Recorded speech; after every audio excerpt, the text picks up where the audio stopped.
sahbihi wasallam. Amma ba'da, habibti fillah. Assalamu alaikum rahmatullahi wa barakatuh. A question was asked. Assalamu alaikum. I've been really shocked recently regarding some of the statements Yasir Qadhi has made regarding his doubts in the Quran. And when he was asked about which aqidah to follow, he suggested any is fine. Ashari, Maturidi, or Deobandi, or Athari. Any is fine. I am aware of the refutation by some of the mashayikh. My question is this person from Ahl Sunnah? And if not, can beginner students of knowledge should warn people against him? Basically, they're trying to say, should beginning students of knowledge warn against him? Or should we keep quiet? Please advise me on this. Barakallah feek, feekum barakallah. May Allah subhanahu wa ta'ala bless us with ikhlas, with thabat, and bless us with the sawab. And may Allah subhanahu wa ta'ala forgive us all of our shortcomings and help us to be sources of good, not sources of evil. First and foremost, ahabati fillah, I do understand why some people are confused. However, there are a lot of people who seem to ask these questions all the time. They ask the question about Yasir Qadhi and they're confused, and it seems like their confusion is weekly or monthly or yearly, and the answer is still the same. Plain and simple, for those who don't want to listen, he is a mubtadi'ah with a capital meme. And so, ahabati fillah, may Allah tabarak ta'ala guide us in him and forgive us in him. So specifically to your question, some of his doubts and his shubahat, I haven't come across because I don't follow up them. I don't feel that's my job. And I don't like that. I don't like to go into the books of people. I don't like to go in the statements of people. And that is not what our scholars have taught us, that we should be vigilant in doing that. However, that is a rule for some. Some students of knowledge, some scholars must follow up what is going on with Ahl Bid'ah, refuting them in order to protect Allah subhanahu wa ta'ala's deen. Because all of this discussion is about Allah's deen. And my answer is really in relation to Allah tabarak wa ta'ala's religion, not out of a dislike or a hatred or a prejudice against individuals or races or anything, even though some of them have their prejudices against us and make statements belittling us as a qawm, as a people. But we won't stoop to that level of habati fillah. We're going to deal with this issue in the best that we can in a short period of time. So as far as that, then I'm not to give you really detailed issues. I can't do that because I haven't followed up what he has said. And I don't like to do that, but perhaps I will because I think it is coming where it will have to be addressed. But however, walillah ilham, first and foremost, there has been many students of knowledge, especially in America and probably the UK as well, and perhaps Canada, who have dealt with a lot of the doubts of Yasir Qadhi. So first we have to look at, subhanAllah, some of the narrations of the Salaf. We see, and I wish I had the narration with me, a particular narration, but so many narrations show this, that one of the things about the people of innovation and desires is they go from bid'ah to bid'ah. So, and I've seen this in my life, in a practical sense. I've seen so many people who began on the minhaj or aqeedah of Ahl Sunnah, and then they just went from bid'ah to bid'ah. They went from the aqeedah, the sound aqeedah, and then they got involved with takfiris, and then they got involved with ikhwanis first, then they progressed to takfiris, extreme takfiris, so much so that they wanted to become operatives of those movements, and later they became operatives of various spy intelligence communities, and then left Islam, plain and simple. They left Islam not just from those actions, but they renounced Islam openly and speak against Islam. So what you find as a sunnah is that the people of desires, or a lot of times when people deviate, they go from minhaj to minhaj. And I know the defenders of Yasir Qadhi, they don't like to accept this. They can never accept it because the guy's articulate. He's well studied. He seems like a nice guy. He's a good Starbucks companion. But those aren't the criterion for determining whether you should take knowledge from someone or not. Those things in and of itself are not the base criterion. Because if someone is calling you, from what we're hearing about Dr. Qadhi and his issues with the Quran, and this isn't the first case. He's got many statements. He's been progressing and changing and developing. Supposedly, he's believing that he's going to a higher type of intellectual understanding of Islam. I don't know where I believe in my heart, and I hope these words don't come true, but I do believe this because he is like a perfect case study example that I'm fearful of Yasir Qadhi leaving Islam, but I'm more fearful of myself because that's from Iman. But I am fearful because you just see he progresses, and some of his statements they smell of kufr. Some of those statements, they smell of kufr. But again, that requires investigation. I'm not making takfir of him. I'm not saying that. But there's no doubt, there should be no question in your mind for those listening that he is a mubtadi'ah, that you should not listen to him. That's first. So, and then he was asked about which aqeedah to follow. He suggested any of those i'tiqad were fine. And that was also brought to my attention from one of my beloved Habibs from Ahlul Sunnah, who's in Saudi, who brought this to my attention as well, who listened to some of the recent things that I think Muhammad Hijab did some interview with Yasir Qadhi, and I guess in the end he really just came out with his pure, unadulterated bid'ah. Pure. You can't get purer than that. There's nothing as pure as that. And that's truthful. And I know it hurts some of you Ikhwanis, and I know it hurts some of the people who are influenced by that itiqad, but that's pure.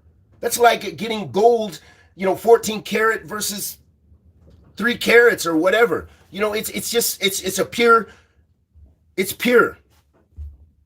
And it's disgusting.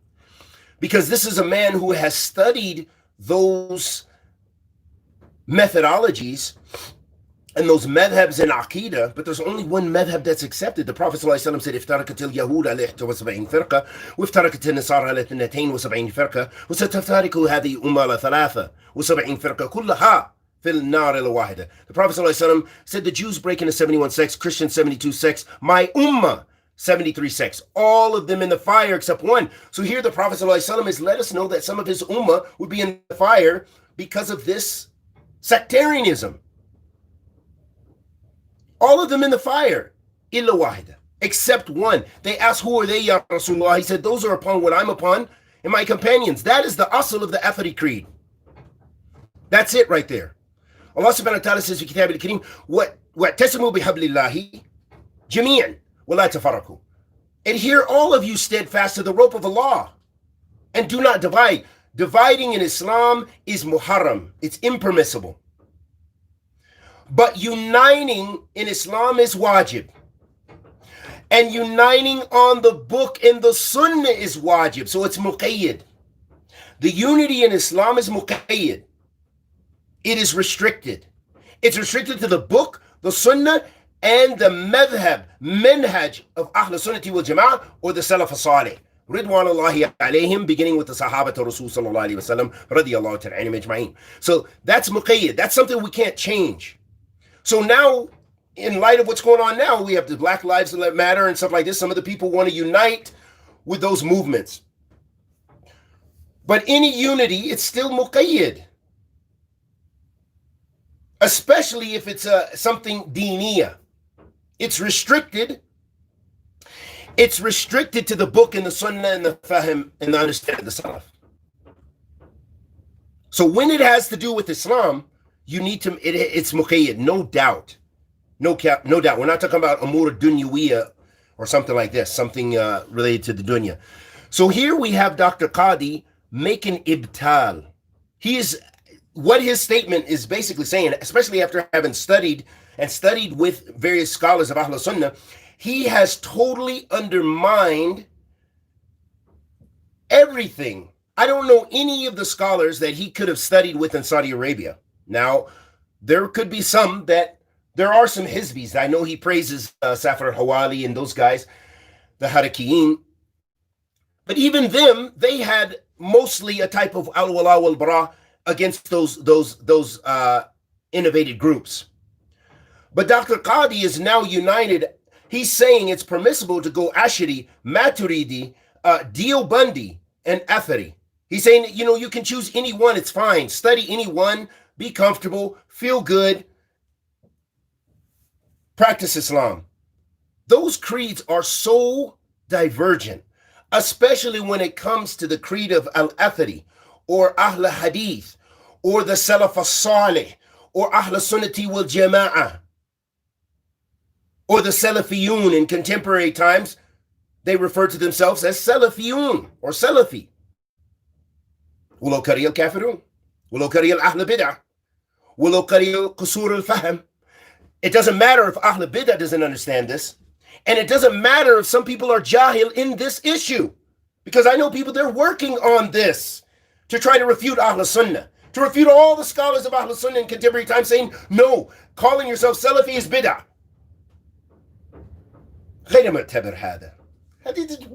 We don't even look at a statement like that. That statement is based on batil. Undermining all of the scholars of Ahl Sunnah to now take this. So we see the divergence completely in understanding who Allah is. But Qadhi says it's okay to take this madhab, which tells you that Allah subhanahu wa ta'ala, you know, his attributes are, you know, we should distort them. We should change them. So it's a base understanding of who Allah is. Who are you worshiping when you go to the masjid? Totally different understandings of who Allah is. Now, how in the world can you just choose one? And how does that relate? How does a statement like Dr. Qadhi relate to the whole minhaj of the Salaf? All the scholars who preceded him. Another point is, one of the statements the scholars mention, which is a classical statement as well, they say, men sabaqa bihadha qawl. Who preceded you in that statement? So then we have to ask Dr. Qadhi, who in the world preceded you in saying such a thing that it's okay to be Maturidi? The Maturidis don't accept that. The Asharis don't accept that. The Deobandis don't accept that. Ahl Sunnah surely doesn't accept that. And some of those sects, because Ahl Athar is a Firqat Najiyah. They are the Taifat Mansura. Those are other names of Ahl Sunnati wal Jama'ah because they hold on to the book and the Sunnah and the Fahm and the understanding of the Sahaba. It's not because of any other individuals and personalities, but that is why they're known as the Firqat Najiyah, because they're saved from the fire, because the Prophet ﷺ said that there's going to be one. Kullaha fin nar illa wahida. There's all of them in the fire except one. So then the scholars, they classify that as Firqa, a Firqat Najiyah. And also known as Ahl Hadith. Why? Because they make ta'zeem of the Athar and ta'zeem of Hadith of Rasulullah sallallahu alayhi wa sallam. They affirm the Sunnah. They practice the Sunnah in their aqeedah, in their manners, in every aspect of the deen. But these various sects that Qadhi mentioned, they don't do that. So how is it that it will be permissible? How would you open that door? Women sabaqa bihadha qawl. You opened a door, but who preceded you in that? And for some perhaps contemporary mubtadi'ah, contemporary ikhwanis and stuff like this. But throughout history, no one. If you were to go to any of these scholars of these madhabs of bid'ah, the Maturidiyya mashayikh, they're big mashayikh, the Deobandi big mashayikh, the Naqshbandi big mashayikh, the whatever mashayikh, you'll find none of them will accept that. They wouldn't accept that call. They make takfirhum yukaffir ba'duhum ba'd. They declare each other to be disbelievers. When I speak about something, about Aqidah, especially when it comes to Al-Asma'i wa Sifat, how many Maturidis and and Asharis come on and comment and make takfir of me. Many. Because their whole asl, their usul of how they understand who Allah is differs with ours. And theirs is based on philosophy more or less, and ours is based on the nusus, on a minhaj, a methodology of how we look at the divine text, that we look at those divine texts and those precepts of Ahl Sunnah. We looked and analyzed the text, and that's where those usul and those qawa'id came from. They make usul and qawa'id, and then they go to the text to find answers and to affirm their madhabs. And that's the case with Ahl Bid'ah across the board, whether they're Khawarij, whether they're any of these groups. So it's very problematic that Dr. Qadhi would say such a thing. And this is not meant to be a refutation of him, because then we need to really get into it. But I just wanted to try to point some things with this question. He says, I'm aware of the refutation by some of the mashayikh. My question is this person from Ahl Sunnah? I don't understand why someone would even need to ask something like that. You've heard the man talk about the Quran, which we know is the divine speech of Allah subhanahu wa ta'ala, uncreated, and all the books of Aqidah. All the books that are mujmal, that give us the general precepts of Ahl Sunnah wal Jama'ah, show us this. Go to Aqidat Wasatiyah. Go to way before then. Go to Sharh Sunnah Imam Muzani. Go to Sharh Sunnah Imam Babahari. Go to Aqidat Tahawiyah. Whatever. Those are the mujmal Aqidah books, because they give you, they're not just talking about Tawheed, they're talking about the general precepts of Ahl Sunnah wal Jama'ah. All those books tell you that what he's saying is batil. So let's just undermine all the scholarship of Ahl Sunnah, of history, and we'll just take Yasir Qadhi's newly invented statements and just run with that and think he's from Ahl Sunnah. No, you have to be just, and you have to be a person of intellect, and you have to be a person of nusus command. You have to go back to the book and the Sunnah, and go back to the understanding of the Salaf and the classical scholars, what they laid down. They laid something down. Imam Bukhari, when asked about the hadith where the Prophet ﷺ said, "La tazal ta'ifatun min ummati dhahirin al-haqq hatta ya'tihum amrullah ala dhalik." The Prophet ﷺ said, there won't cease to be a group from my nation that is on the truth until the hour is established. That's one narration. Another narration, قال لا تزال طائفة من أمتي ظاهرين الحق حتى يأتيهم لا يضرهم من خالفهم ولا من خذلهم حتى تقوم الساعة. The Prophet ﷺ said, there won't cease to be a group from my nation on the truth. No one will harm them who differs with them until the hour is established. So remember, Ahl Sunnah, they don't need us as mouthpiece, as anything. We hope to be from Ahl Sunnah. We hope to be really Salafi. We hope that. We claim it, but the claim isn't sufficient. We're trying. Those are the scholars I take from. I'm trying. Because I believe that is the way to get to Allah Azza wa Jal. That is the madhab. The madhab of the Prophet sallallahu alaihi wasallam. What he sallallahu alaihi wasallam established. Because the asl of that madhab is kitab, was sunnah, and the understanding of the salaf. Who are the salaf? Sahabat Rasul sallallahu alaihi wasallam radiyallahu ta'ala anhum ajma'in. They're the rules of salaf. They're the heads of the salaf. Then the tabi'in, witba' tabi'in. And then when we talk about some of these other descriptors that Ahl Sunnah came up with, that has a precedence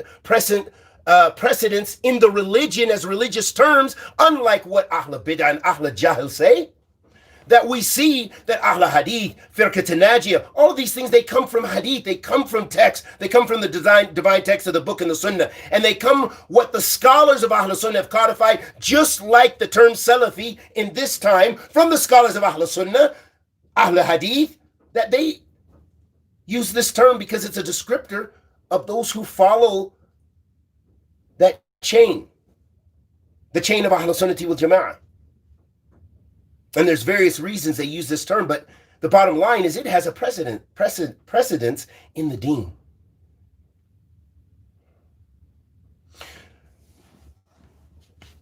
Is this person from Ahl Sunnah? Absolutely not. So I don't know why this question always comes up, is Yasir Qadhi. Yasir Qadhi himself says, I'm not Athari, I'm post-Athari, I'm this Athari, I'm negative Athari, I'm 1 + 1 Athari = 2 Athari. He's changing Constantly, he's going through a progression. Don't ride the progression with him.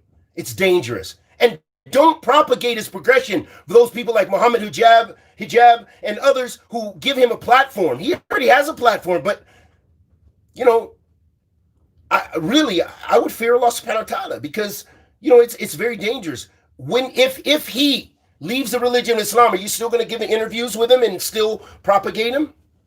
Because look at the danger. Look at his aqeedah. Look at where he's going. And all of those institutes, they want Yasir Qadhi. He's our old friend, our old sheikh from Medina. He's going to christen our institute. I won't name some of the names. Shame on you. Shame on you for not defending the aqeedah of Ahl Sunnah. Aqeedah of Ahl Sunnah. I didn't even say the minhaj of the Salaf. I said aqeedah of Ahl Sunnah. Shame on you. Shame on you for propagating a man like this. And you will pay before Allah subhanahu wa ta'ala. No doubt. I have no doubt that everything that we've been learning for years from these books, from the book of Allah and the Sunnah of the Messenger of Allah sallallahu alayhi wa sallam, and the madhab of the Salaf, that you will be responsible. If you propagate a person like this and you give a person like this a platform and you don't give him dawah, his batil, unless you concur with him. So then, bid'ah with bid'ah doesn't. You're on the same madhab. May Allah guide us in them. My question is this person for Ahl Sunnah? No. And if not, can beginner students of knowledge, should they warn against him? No, I would say in the sense that you warn against that which you have knowledge of. Because you look kind of silly if you're speaking about something you don't know anything about. So if you have the ability as a beginning student of knowledge, and I would say, listen to so-and-so who has a detailed refutation of Yasir Qadhi. Yes, I would say warn against him, but don't get up and be on the minbar and all these kind of things and getting involved in controversy. But if someone asks you, say, I don't advise, because it's very clear. He's not from Ahl Sunnati wal Jama'ah. He says just this one statement is enough. Enough to say, no, don't listen to him. I don't care what his seerah, how nice it is. I don't care if his old books were so good. I don't care if this. Don't. Because you're opening the door to something which is dangerous for yourself and your own religion.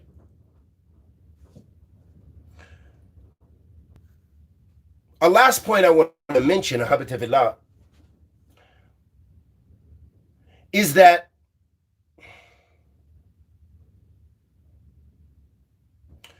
not just related to the beginning student of knowledge, but in general, we try our best to avoid these kind of controversies. And really, something that's very important for us is that we just learn the usul, the base principles of the creed of Ahl Sunnati wal Jama'ah.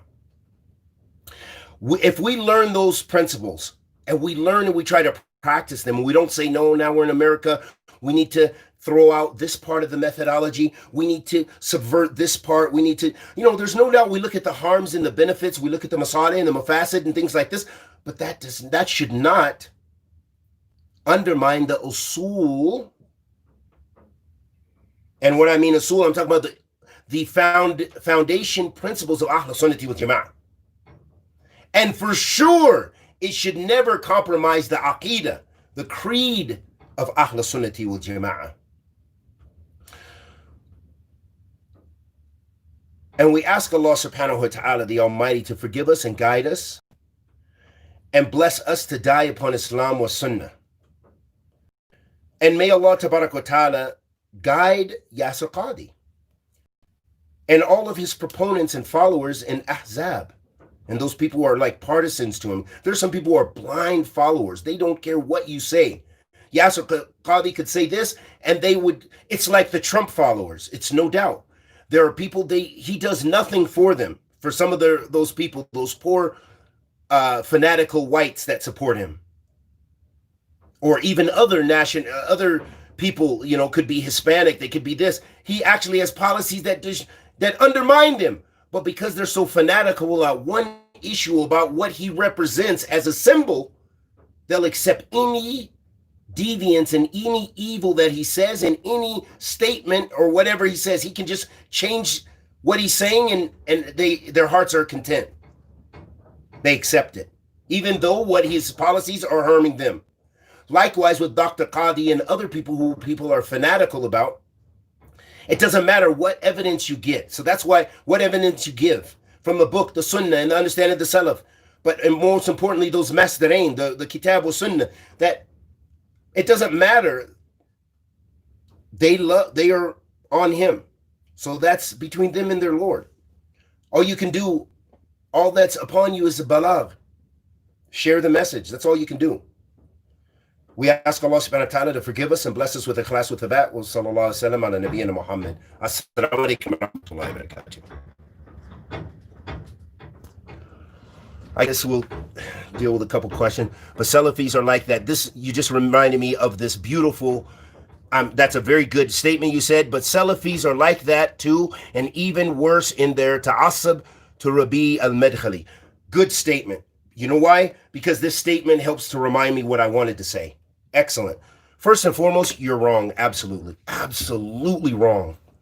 And the reason I'm going to tell you why that statement is batil is because of this. I'm Salafi. My scholars are Salafi. They don't have ta'assub to Sheikh Rabi'. But I respect him as a sheikh, as a scholar, for what he's done good for Islam, what he's done good for refuting Ahl Bid'ah and being a strong proponent of the book and the Sunnah and the understanding of the Salaf. That doesn't mean I don't believe he has mistakes, and that doesn't mean I don't disagree with him in some of his ahkam, as many scholars that do from Ahl Sunnah. So that's why firstly, that's batil, what you said. Secondly, why that's batil is because, and I'm so glad you asked this question, because I totally forgot when I was trying to remember this. So the second reason why your statement is batil is because when we look at what has transpired, for example, let's just talk about the West. We're not going to talk about the East, but in the East, something similar has happened in, whether it's in Saudi Arabia, Yemen, whether it's in Ethiopia, whether it's Indonesia, because I've traveled to many places and I've seen, unfortunately, some of the negative effects of people's blind following. What you have done, along with many who have preceded you, and I'm talking about even some Salafis. Some Salafis have preceded you in a statement similar to this.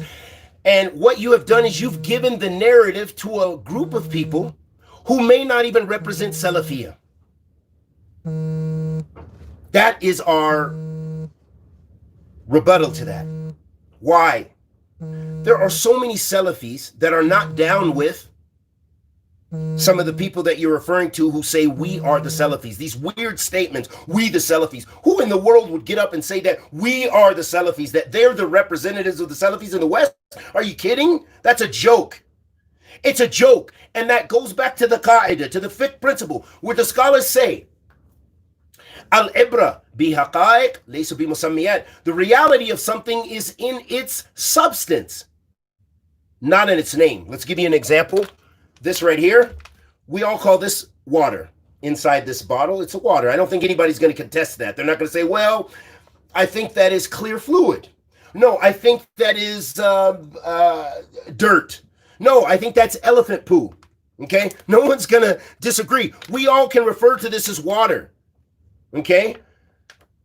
So the reality of this substance, even if someone else comes up and they say, nope, we're no longer going to call that water. We're going to call that hydration liquid of a good caliber, of the greatest caliber. It's now called hydration liquid of the greatest caliber, which you can use for fueling your car. I know it's crazy, but no one would accept that, even though the claimant made that claim. Likewise, there are people who say they're Salafi, but they are actually radical takfiris, extremist takfiris. There are people who claim they're Salafi, but they really have very little in common with Salafi. They're purely very much in line with Ikhwan Muslimin in their understanding, their methodology of how they propagate Islam and how they cooperate with all the people of Bid'ah. Then there's other people who say they're Salafi and claim that they are the Salafis. But they have many Hizbi principles because they call to themselves. If someone refutes them with knowledge, they come up with 200 tazkiyat from the scholars and they'll put it on their webpage. That is pure Hizbiyah. It's like not even looking at the Qawaid and the Usul of Ahl Sunnah and all of those principles, walillah alhamd, that even some of them had studied with the scholars with, but they threw it out and they took the position of being the Hizbi, being the head of the Salafis, as if they weren't that. So they claim Salafiyah, but there's many things they do which negate or go against Salafiyah. So yes, you have people from amongst those cliques and crews who do make blind partisanship totally to Sheikh Rabi, no doubt. We've heard statements from some people who almost say like the Sheikh has, their statements infer some very dangerous things. Yes, there are people like this. And they do this with many other scholars. But that doesn't harm Salafiyah, because that's not Salafiyah. And there are so many Salafis who don't accept that. In the recent years, there's been so many graduates and Tulab al-Ilm and Mashayikh coming out of Yemen and different places who are spreading the i'tiqad of Ahl Sunnah and not a part of Hizbiyah. Spreading good. If you're in the UK, there's so many. If you're in America, there's so many. If you're in Canada, there's so many who are not arrogant, who adhere to the principles of that are espoused in the book and the Sunnah and according to the madhab of the Salaf. So that is a false, it's a problematic mistake that many people make, is they give certain individuals and certain cliques and organizations the title as if they are representatives of Salafiyah, but that's wrong. So then a lot of people, even Dr. Qadhi himself, some of his responses is due to that. It's due to his ill treatment he had in Medina. I know other people who also had issues with certain brothers and certain cliques and certain hizbis that claim Salafiyah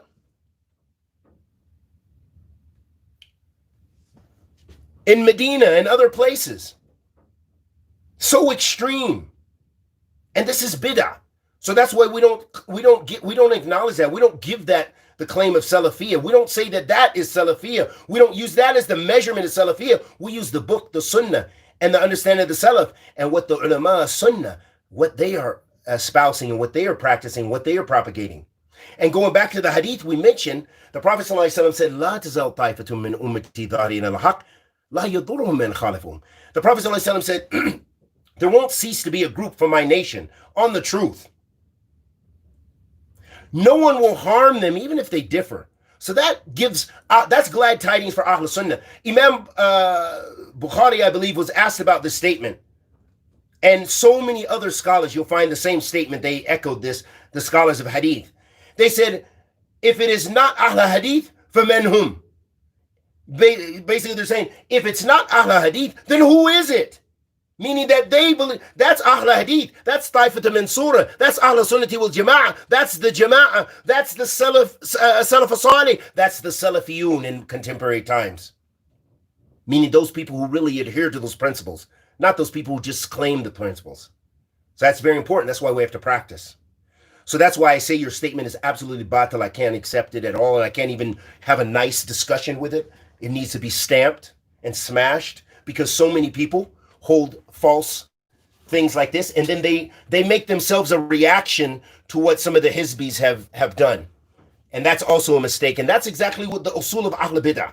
A lot of the groups of Bid'ah, the sects from the contemporary, for example, the Murji'ah, they appear as a reaction to the Khawarij, so they go to the opposite end. The Mu'attala, you have the Mu'attala, those who give no meaning to Allah subhanahu wa ta'ala's, negate Allah subhanahu wa ta'ala's divine attributes. So they say he's a Rahman, but he doesn't have Rahmah.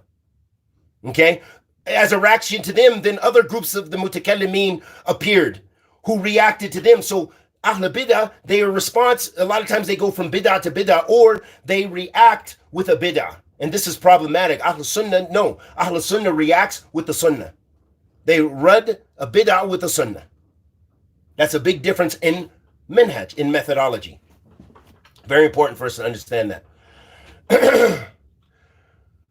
May takfir the Ottoman Khalifa, can you shed some light? I don't know what benefit, honestly, I just want to ask you, may Allah subhanahu wa ta'ala bless you and preserve you. What in the world benefit?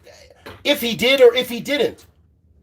I'm just not sure how that affects your daily practice, what you understand of Islam, what you're trying to do in your life, the goals you're trying to achieve, paying your bills, understanding your Islam. I don't understand what a question like that is so nuanced. It's so detailed.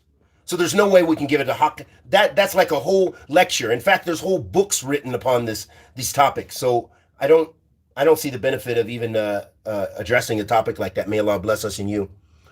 Over the last few years, I have learned what is clear deviant, but Hizbiyah are very much like unclear and deviants for which the normal layman like myself is very difficult to distinguish. So what I would say is, in general, the main thing is just gaining knowledge.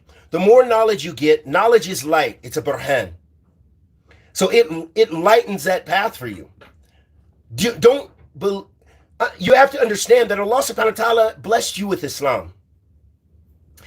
And that He's not making the haqq difficult for us. If the truth were difficult, who in the world could be able to follow the truth? It's only for the elite? No, that's not Islam. Islam is for the guy who just came out the prison. It's for the one who was homeless yesterday. It's for the lawyer who's looking for a little bit more in his life. It's for the president and for the king. And it's for the scholar, and it's for the talib al-ilm, it's for everybody. So the more you gain of that clear knowledge, and that's why it's important to learn the usul of Ahl Sunnah.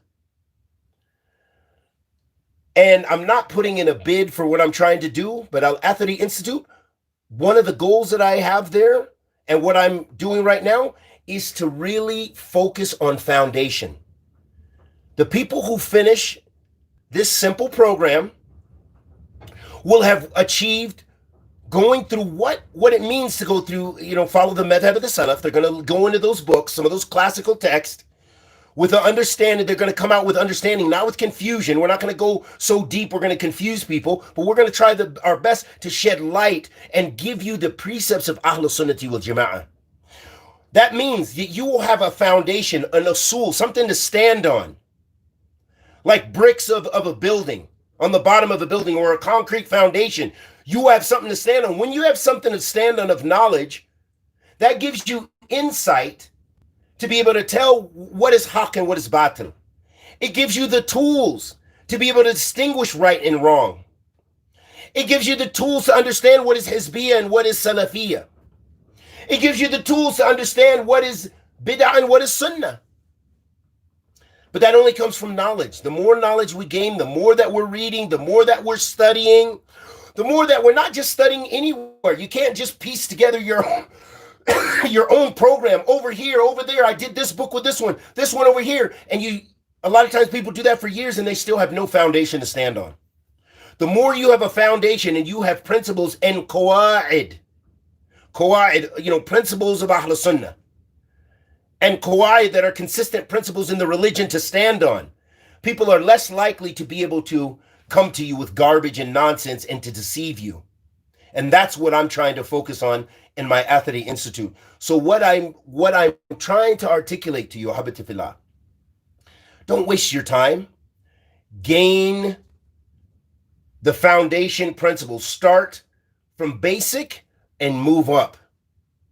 Finish basic, move up. And learn principles and memorize at least some evidences, so that way when you memorize something, you have something to stand on too.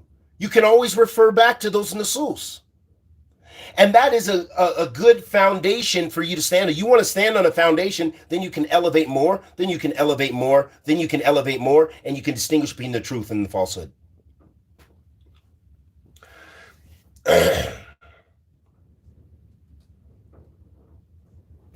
Can you shed light on Tahir White? Align it with Yaqeen. No, I can't. You have to ask him. That's the only way to deal with that. Because people ask me all the time, and I think every lecture now, lately, since in the past month, people have asked that almost every time we sit.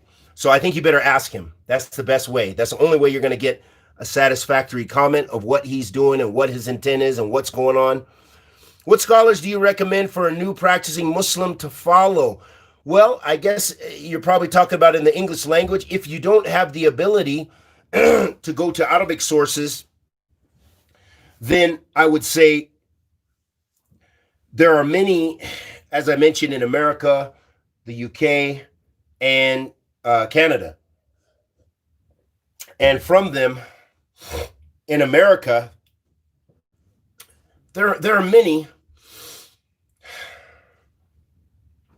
And I don't like to warn absolutely from some of our brothers. They have some hezbiya, but generally what they teach, they have so much good to offer, but it's just that they have some partisanship and they have some extremism, and that's why I don't like to really recommend.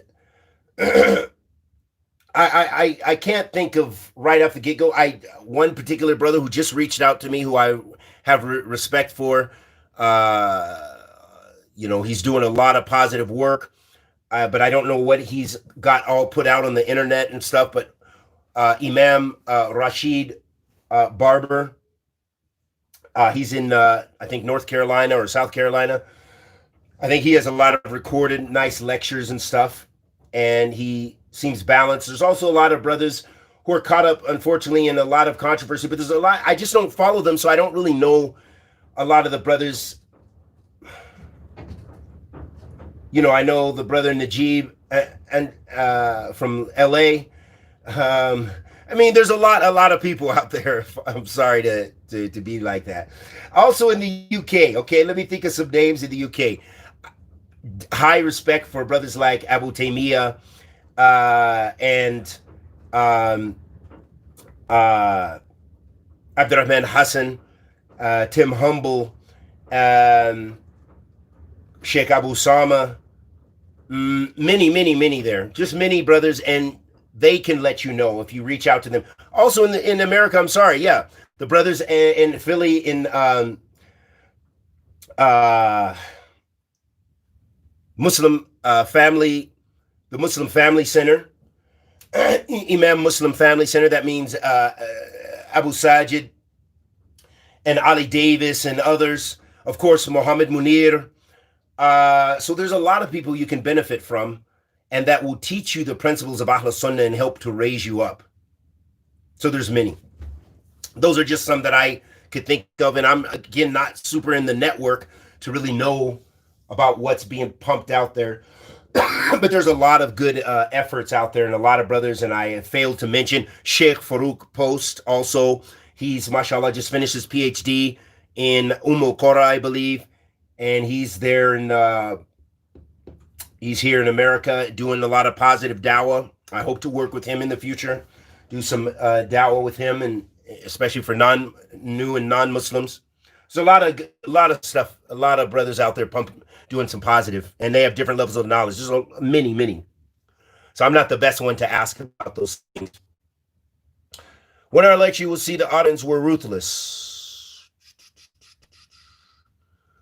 So may Allah subhanahu wa ta'ala bless us with ilm nafiya, rizqan tayyib wa amalan mutaqabbilan.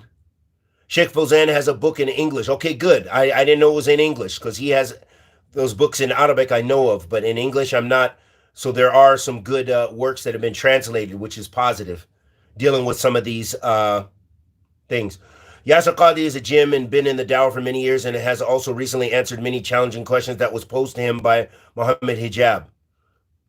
Okay. Like I said, I already said what I said in this lecture. May Allah bless us and you, and guide us and you, and forgive us and you. Ameen. Assalamu alaikum wa rahmatullahi wa barakatuh.